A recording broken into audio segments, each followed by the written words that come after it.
Hindi madali ang long distance. Pero para sa taong mahal mo, kakayanin. Alam mo yung tipong gusto mong yakapin siya kapag pagod ka, pero hindi mo magawa kasi daan-libong kilometro ang layo ninyong dalawa? Gusto mong hawakan ang kamay niya, pero ang meron ka lang video call, chat at pangakong magkikita rin tayo. Ang hirap, no? Pero totoo rin, ang pagmamahal hindi nasusukat sa distansya. Nasusukat yan sa tibay ng tiwala, sa lalim ng pag-unawa, at sa tapang ng puso niyong parehong lumalaban.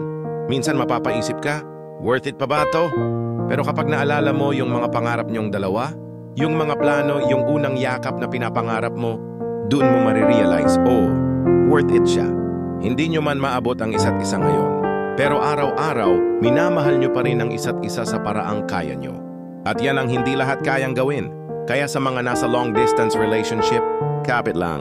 Kasi kung tunay ang pagmamahal, kahit gaano pa kayo kalayo, magkakatagpo rin kayo sa tamang panahon.